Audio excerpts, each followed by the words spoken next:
Eu espero que, de alguma forma, a gente possa, então, refletir um pouco sobre o que tem sido para a gente, esses últimos meses, de uma experiência completamente inesperada, completamente surpreendente, né? Que é a experiência da pandemia, né? Com impactos sem precedentes, né, na história recente da humanidade, impondo rotinas e hábitos que modificaram de maneira radical a vida das pessoas, das relações sociais, das relações de trabalho, além de afetar drasticamente também a situação econômica dos países, né, das sociedades de um modo geral. A pandemia exigiu reformulações importantes de protocolos institucionais, né, para dar contingência às demandas de assistência, e isso gerou um aumento bastante significativo de sobrecarga do trabalho, o que vem expor, né, de um modo bastante importante, impactante, a nossa própria saúde, né, gerando um sentimento de vulnerabilidade que a gente nunca experimentou, né? Então, a gente trabalha com pessoas em processo de sofrimento em função de doenças das mais diversas, mas a pandemia, ela inovou nessa experiência, né, e nos colocou concomitantemente em contato com a nossa fragilidade, com a nossa vulnerabilidade. Algo que, de toda forma, sabemos, mas não temos por hábito refletir, o que é uma grande falha na nossa formação, que é pensar a morte, pensar o morrer, mas a pandemia nos impôs essa pauta e a gente precisa pensar nisso de um modo cada vez mais responsável e cuidadoso, porque o desdobramento, né, dessa experiência tem sido bastante grande. Então, a gente tem que lidar com o desafio de lidar com a morte num contexto de imprevisibilidade completa, né, além de toda a privação de contato que ela nos impõe, das relações, das trocas, dos encontros, dos afagos, dos abraços, todas situações extremamente importantes na nossa cultura, especialmente na cultura latina, né?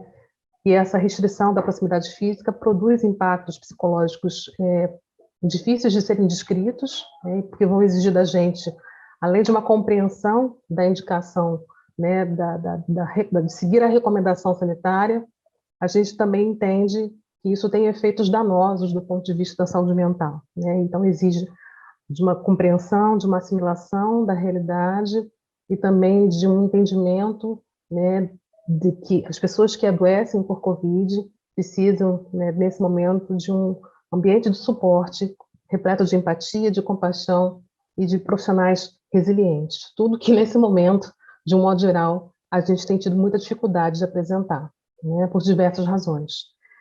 E também todo esse cenário tem exigido de nós uma grande necessidade de rever as nossas abordagens, de modo que isso possa promover o refinamento do processo de comunicação. Luciana falou sobre isso muito bem, né? O quanto que a comunicação é o pilar sobre o qual repousam todas as relações que se estabelecem na experiência do cuidado, e o quanto a gente precisa desenvolver ferramentas e estratégias, e também uma competência não só técnica para se comunicar adequadamente, mas uma competência emocional, que nos permita estar em condições de lidar com o que a gente vai escutar do outro, com o que a gente vai precisar transmitir ao outro, com o modo como essa relação vai se estabelecer, pelo modo que essa conexão vai se dar.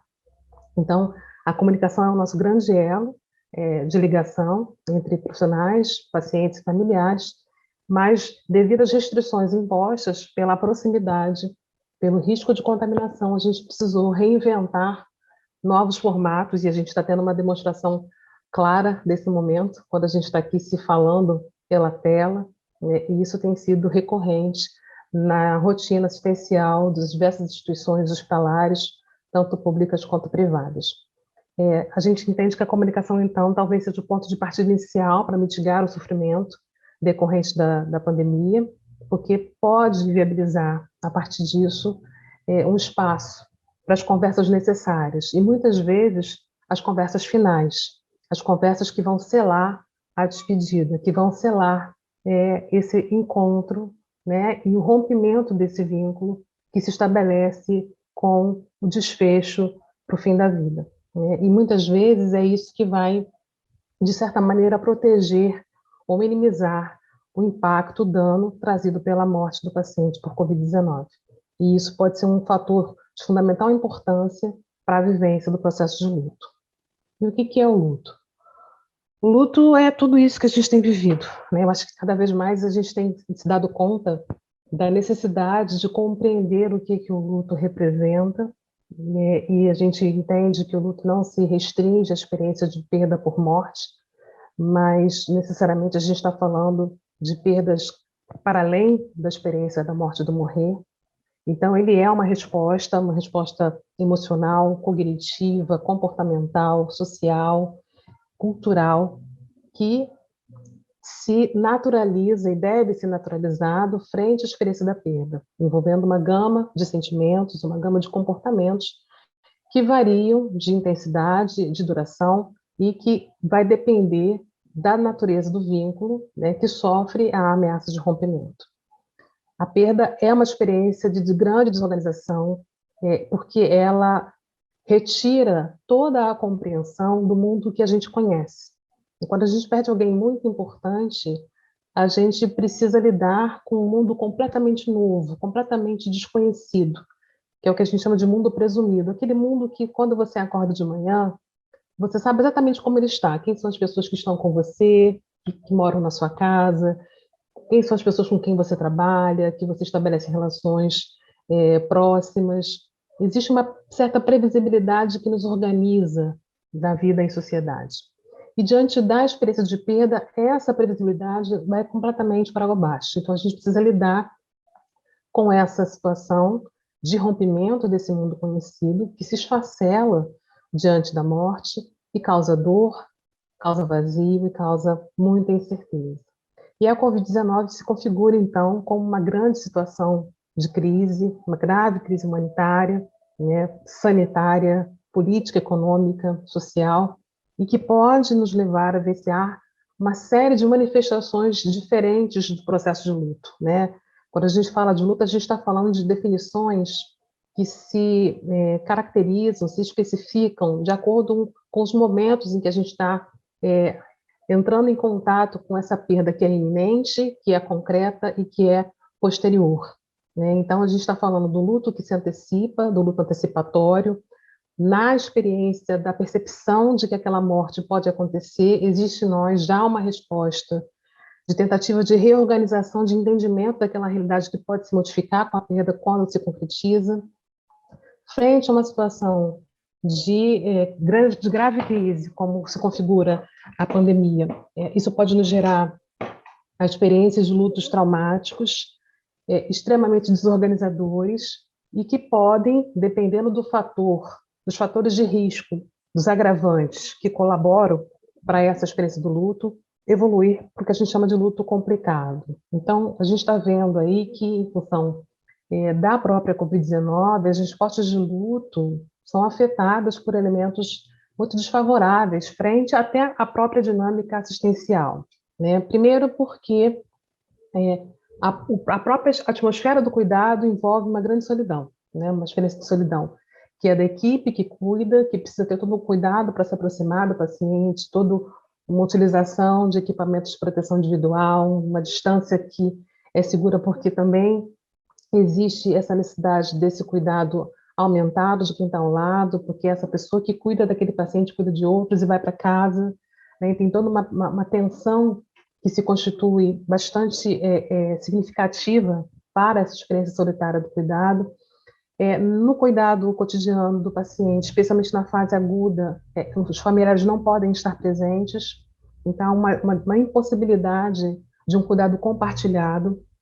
E quando o paciente morre de maneira muito precoce e de forma muito abrupta, não há possibilidade de despedidas e os rituais tradicionais de sepultamento têm sofrido uma severa modificação. Isso pode produzir um impacto muito grande na vivência do luto em função da impossibilidade, né, da finalização, do fechamento daquela situação.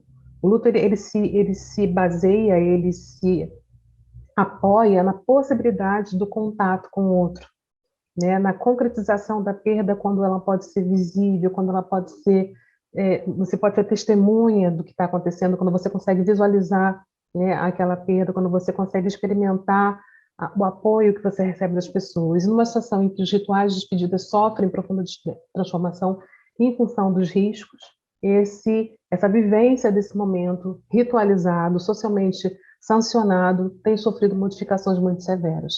Então, o distanciamento físico também empobrece a rede de apoio e inviabiliza o suporte dentro daquilo que se compreende fator de proteção extremamente necessário para a vivência desse processo. E é importante destacar, nesse sentido, 3 aspectos que envolvem o luto pela Covid-19: as circunstâncias da morte, o contexto da morte e as consequências da morte, que a gente chama de 3 Cs.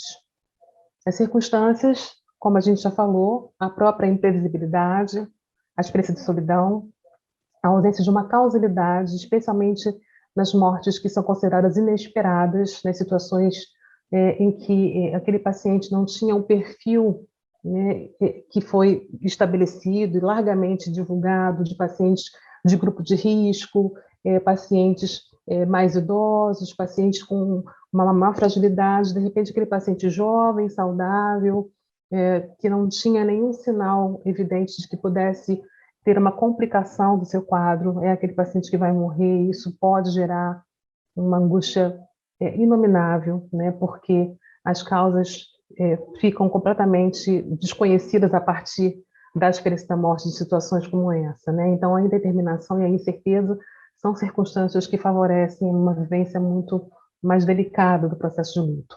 O próprio contexto, né, da morte, que é o distanciamento físico e afetivo, o risco de contaminação, as determinantes sociais compulsórias de ritos fúnebres, ou seja, morreu, ensaca, não pode ter o caixão aberto, não há possibilidade de muitas pessoas no ambiente da despedida, o que escasseia a rede de suporte, né, se torna muitas vezes ausente, restrita, e as consequências disso, né, que são dor aguda prolongada, dificuldade de encontrar um sentido para a experiência daquela perda, o estresse traumático que aquela situação pode carregar, nem sempre é uma adaptação eficiente dessa experiência, a disfuncionalidade laboral, cognitiva, social, alguns casos, né, que já se apresentam com fatores para luto disfuncional, como a gente tem mais recentemente nomeado essa experiência, com aumento de uso de substâncias, risco de adoecimento, morbidade, doença mental e suicídio.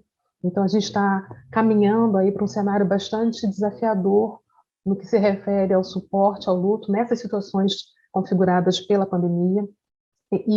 Além disso, a gente precisa lidar também com impactos que são particularizados, porque dependem muito de quem é essa pessoa que está morrendo, qual o momento que ela se encontra no ciclo vital, quais são os valores, o sistema de crenças familiares de onde esse paciente vem, qual é o papel que essa pessoa que faleceu exerce na família, qual é a natureza da morte, nesse caso, a Covid-19, a idade da pessoa que morreu e a existência de lutos não reconhecidos previamente à experiência daquela morte em si.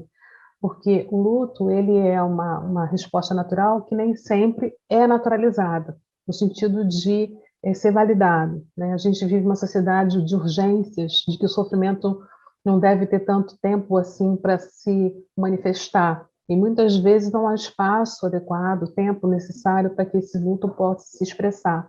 Então, quando esse luto não tem uma sanção social, quando ele não é autorizado pela sociedade, ele não pode ser vivido. Muitas vezes nem pelo próprio indivíduo lutado.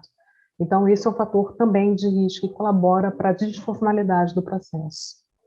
Então, quando a gente pensa em abordar o luto, né, como uma necessidade de intervenção, quero dizer que o luto não é uma patologia, por isso que o termo luto patológico não é mais utilizado como algo que possa ser descrito a respeito dessa experiência. O luto é uma resposta natural, né? Agora, naturalmente, o modo como ele vai evoluir, o modo como ele vai se expressar, né, o tempo que isso vai se fazer necessário, claro que isso vai cursar com características muito específicas, né? Então, quando se aborda inicialmente, a gente entende que essa pessoa realmente procurou ajuda depois do período da morte daquele ente querido, né, e as motivações que o levaram a isso, quando essa dor, quando esse sentimento, ele se torna intolerável, de modo que ela não encontra uma forma, a partir do apoio imediato da sua família, da sua rede social, o suporte necessário para poder atravessar esse momento. E isso corresponde a uma parcela, até então, que corresponde a cerca de 10 a 15% da população. Boa parte de nós consegue lidar com a experiência da perda sem precisar de intervenção especializada, sem precisar de um suporte especializado. Mas existe uma parcela da população, né, que em torno de 10 a 15%, e a gente teme, naturalmente, que esse percentual aumente na medida em que a gente tem tido experiências de perda muito contundentes, muito traumáticas, e isso possa levar a uma busca ainda maior pelo suporte especializado, né? Então, vai depender de quem é essa pessoa que morreu, da relação que essa pessoa tinha, né, com quem ficou, da qualidade do vínculo, notadamente vínculos mais significativos, mais estreitos, são certamente as pessoas que vão sofrer mais em decorrência dessa ruptura. As circunstâncias da morte, que a gente já descreveu aqui, que por Covid-19 é essa da imprevisibilidade, da ausência de um cuidado próximo, da impossibilidade de contato, né, com demais apoios, né, isso tudo pode ser um fator de agravamento do processo de luto, e também o estilo de apego, né, quanto mais seguro esse apoio é, né, maiores são os recursos para essa pessoa lidar com a experiência da perda. Agora, quando existem questões inacabadas, questões em aberto, insegurança na base vincular entre quem morreu e quem ficou, isso também pode configurar um fator de risco para uma vivência de um luto mais complicado. Uma coisa que eu quero deixar em termos de entendimento, de compreensão desse processo do luto, e que nos ajuda a compreender, né, como se dá essa vivência, é o que a gente chama de modelo do processo dual, né, que é uma referência importante para a compreensão, né, dessa dinâmica, dessa vivência. Então, o luto, ele não deve ser compreendido, como comumente a gente costuma identificar, até nas descrições que são compartilhadas entre as pessoas, né, como um evento ou como um processo fatiado em etapas, em fases, né, como se a gente tivesse que subir uma escadinha e dizer agora estou na fase tal, agora estou na fase tal. O luto ele é extremamente dinâmico e ele não é linear e nem previsível, né? Então, o que a gente entende a partir desse modelo do processo dual é que a vivência do luto não vai encontrar uma linearidade. Ora, a gente vai estar atravessando essa experiência voltada para o pesar, para as lembranças, para o recolhimento, para a dor, né, que tem relação com o que essa pessoa que morreu representa para a gente, e isso vai nos remeter a esse lugar de recolhimento, de introspecção, de uma necessidade de estar com os nossos próprios sentimentos. Ora, a gente vai estar orientado para buscar a restauração possível da vida, frente às demandas trazidas pelo próprio cotidiano, né? Então, é nesse movimento pendular, né, entre um momento em que a gente precisa olhar um pouco para a dor, um momento que a gente precisa enxergar os desafios da vida, que o processo vai se dar. Então, o luto é uma experiência de transição psicossocial que leva esse mundo presumido afetado pela perda a buscar a sua reformulação possível. E na visão dos autores que estudam o luto de um modo mais organizado e estruturado, né, baseado tecnicamente nessa descrição do modelo do processo dual, é dessa maneira pendular que o luto vai acontecer. Por isso que a gente não trabalha com um prazo. Quanto tempo leva o luto? Quanto tempo eu tenho que estar bem? Quanto tempo eu tenho que estar recuperado? Isso é dinâmico, precisa se pensar no contexto em que a situação se dá, né? A gente trabalha muito com o ritmo possível para cada enlutado, mas também para a sua capacidade de adaptação e de integração à experiência da perda. Então, o luto não é algo a ser resolvido ou superado, é algo a ser integrado à dinâmica da vida como parte do processo. E acho que, de alguma maneira, quando a gente pensa nisso, eu gostei muito dessas duas figuras, por isso que eu acho que visualmente elas são bastante significativas, porque elas exprimem um pouco, né, como a gente compreende atualmente o entendimento do luto. Né, a gente tem a história dos 5 estágios, né, que foram amplamente divulgados, né, que se baseiam na experiência da Elizabeth Kubler-Ross, mas a gente sabe que, no final da história, a intenção era de divulgar as possíveis respostas emocionais que pessoas que viviam situações de adoecimento grave podiam apresentar, mas não como uma escala a ser, né, uma etapa a ser cumprida numa gradação, né, numa linearidade, como se cada etapa vencida eu posso passar para a próxima etapa. Na verdade, nessa imagem, a gente está trabalhando com aquilo que a gente chama de expectativa, né, com essa ideia de negação, raiva, barganha, depressão e aceitação, como algo que não se configura a realidade da experiência do luto. Essa grande confusão, esse grande rabisco ao lado, talvez seja mais representativo do que essa experiência. Então, de alguma forma, entender que a gente não trabalha com etapas, a gente trabalha com um processo, e o processo é algo dinâmico, não linear, imprevisível. Eu gosto desse outro modelo porque eu acho que também fala bastante do modo como o luto se dá, né? Então, essa bola, né, ela representa na ideia das pessoas a experiência da perda, né? E o vasilhame seria o mundo externo. Então, para muitas pessoas, o processo do luto vai se dar da seguinte forma: ele vai ficando cada vez menor, cada vez menorzinho, até que ele fique de uma maneira que a gente dê conta de conviver. Quando, na verdade, o que a gente observa é que o que ocorre é que o luto se dá de maneira que a gente olha para a experiência da perda, entende o quanto ela é impactante, o quanto ela é significativa, o quanto que aquela pessoa que morreu tem o seu valor e vai continuar tendo.